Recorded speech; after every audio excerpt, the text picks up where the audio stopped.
Isang mapagpalang araw po sa inyong lahat. Celebrity Chika Time po muna tayo at may inihanda po akong chika para sa inyo. Tara po't magchikahan na po tayo.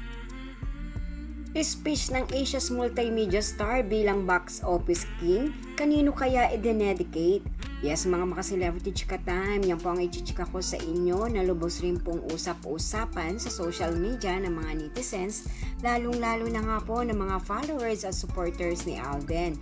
And of course, bago po tayo dumako riyan, nais ko po munang batiin mga team bahay, team abroad at mga seniors natin dyan. Shout out po sa inyong lahat at happy Monday po.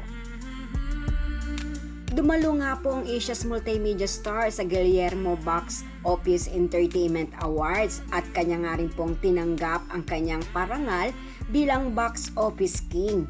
Yes po, waliging-wagi na naman nga po ang Asia's multimedia star sa karangalang kanyang tinanggap na ito. And syempre, hindi rin po mawawala ang speech ng ating Asia's multimedia star. Narito po at pakinggan po natin ang speech ni Alden at kung kanino niya po i-dedicate ang kanyang award po na ito.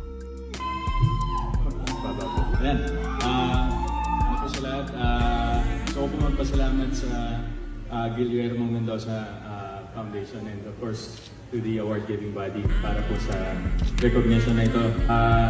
Hindi po ito sa sarili dahil marami po kaming pagkain na pelikulang 5 Breakups in a Romance. Salamat po ako first and foremost po to GMA Pictures, to Cornerstone Studios, and Myriad Entertainment. And sa lahat po ng sumuporta, sa lahat po ng black screening.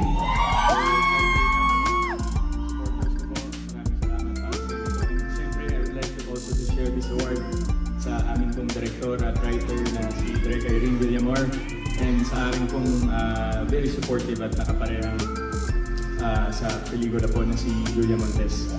Para sa ito Direk, and maraming salamat po.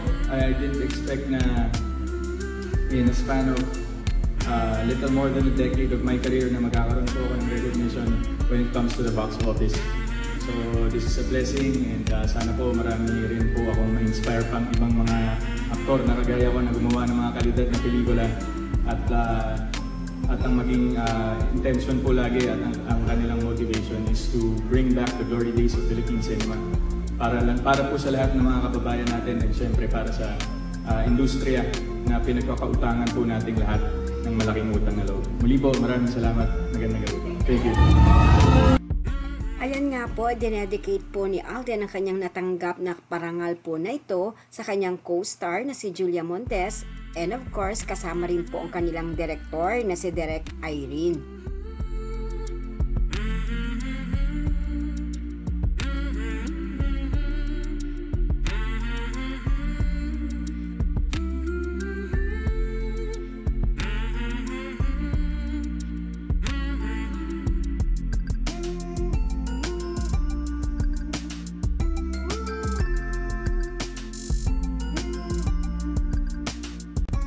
Yan po ang aking chika updates for today. Salamat po sa inyong panonood. Huwag po kalimutang